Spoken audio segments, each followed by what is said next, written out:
At an altitude of 400 meters, a man was walking on a swaying steel cable. What's even more astonishing is that he had no safety measures to protect him. Looking down from this height, the cars on the road were as small as ants. If he lost his balance, he would surely be smashed to pieces. But Philippe was incredibly calm, his expression solemn as he stared straight ahead.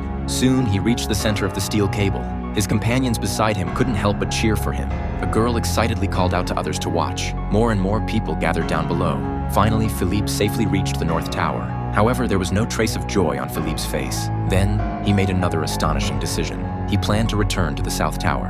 This time, he walked even faster. When he reached the middle between the two skyscrapers, Philippe's performance was just beginning. He slowly moved his left foot backward and took on a one-knee kneeling posture. This was his way of paying tribute to the steel cable, to the Twin Towers, to New York, and to the whole world. At that moment, two policemen came to the rooftop.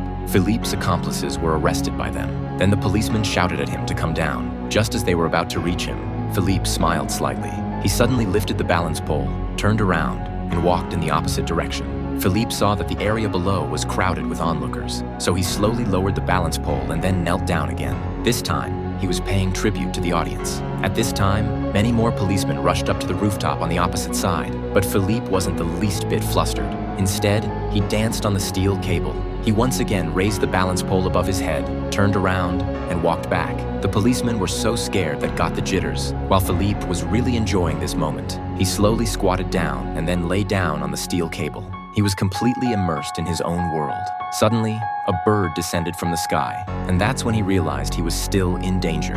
So he decided to return to the rooftop. But just then, the wooden block that fixed the rope was shattered by the huge pressure. It seemed that the rope couldn't hold on any longer. Due to walking on the steel cable for a long time, Philippe's feet started to bleed, and the wind was getting stronger. He stabilized his body again and returned to the rooftop triumphantly. Philippe completed this great performance. Although he was also arrested, everyone regarded him as a hero. Soon after, when Philippe was released from prison, he received a permanent pass to the Twin Towers. He could come here at any time to recall his most glorious moment. This is a true story.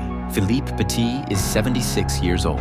Although the World Trade Center Twin Towers no longer exist, Philippe's glory is forever engraved in the sky of New York.